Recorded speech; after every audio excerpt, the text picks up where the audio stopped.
ঠান্ডা মাথায় দারুণ ঘুরবি কালকেও ব্যাংকের নেটে আমি বাইক না বাইরে হয়তো আল্লাহর রহমতে হয়তো বাড়িতে আসলো দেখে বেঁচে গেছে। আগের যাক লোকাই আইতে পারে নাই, সীমানাত পারা দিতে পারে নাই, হেরা জানে আমি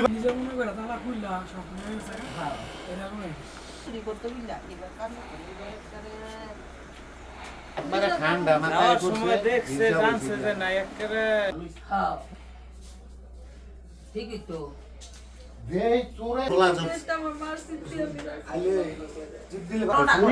না না এত খারাপ ঢুকছে আজ থারান্দা ঢুকলে মনে বুঝেন আউট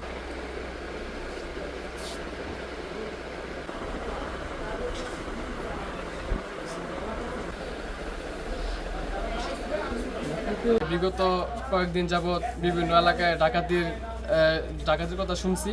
এখনও ইতিমধ্যে আমাদের গতকালকে রাতে আমাদের এখানে রূপগঞ্জে বিরাট বড় ডাকাতি হয়েছে। এখানে আপনারা সবাই আসছেন, সবাই দেখছেন, এখানে মিডিয়ার মানুষ সবাই দেখছে। আর বিভিন্ন জায়গায় ডাকাতি চুরি হয়েছে। তো এখন আমরা রূপগঞ্জ থানার প্রশাসনের দৃষ্টি আকর্ষণ করছি ডাকাতি যাতে তারা নির্মূল করে।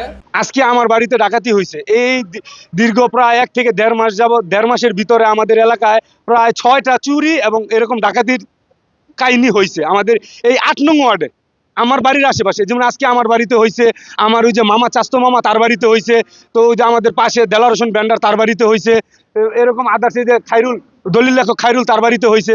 এরকম যদি হয় তাহলে তো দেশের পরিস্থিতি ভালো ঠিকবে না। আমরা থানার পাশে থাকি যদি আমরা যদি নিরাপত্তা বোধহীনভাবে থাকি, নিরাপত্তায় না থাকতে পারি, তাহলে তো আমরা কিভাবে আমাদের নিশ্চয়তা থাকবে, আমাদের ফ্যামিলিরা কিভাবে মানে ভালোভাবে থাকবে। এই জন্য আমরা সরকারের দৃষ্টি আকর্ষণ করছি, জেলা প্রশাসকের দৃষ্টি আকর্ষণ করছি, প্রশাসনের দৃষ্টি আকর্ষণ করছি, তারা যেন অতি দ্রুত একটা আইনের ব্যবস্থা নেয়। এই মাদক প্রচুর পরিমাণে মাদক চলতেছে, যারা মাদক সেবন করতেছে তারাই বর্তমানে চুরি ডাকাতি ছিনতাইগুলো করতেছে। এজন্য আমরা অনেক মানে ভীতুভাবে রয়েছি, তারা যে কোনো মুহূর্তে আমাদের জীবন বিনাশ করতে পারে, ঠিক আছে, যে কোনো মুহূর্তে আমাদের জীবন নিতে পারে। আজকে আমি আমার বাসা থেকে প্রায় 10 ভরির স্বর্ণর উপরে নিছে, আমার মার, আমার ওয়াইফের, আমার মেয়ের সবার স্বর্ণ গয়না নিছে। আমাদের ক্যাশ টাকা ছিল 5 লক্ষ টাকার মতন বাড়িতে ক্যাশ ছিল, কালকে এই টাকা নিছে, 10 ভরি স্বর্ণ নিছে। আমি সরকারের দৃষ্টি আকর্ষণ করছি তার জন্য পর্যাপ্ত পরিমাণ বিচার হয়, অতি দ্রুত যেন আইনের আওতায় আনা হয়। রূপগঞ্জ থানার দক্ষিণ নবগ্রাম গ্রামে একটি চুরি ঘটনার খবর আমাদের থানায় এসেছে। খবর পাওয়ার সাথে সাথে আমরা ঘটনাস্থলে পুলিশ পাঠিয়েছিলাম এবং আমরা বিষয়টি তদন্ত করে দেখছি কারা এই ঘটনায় জড়িত।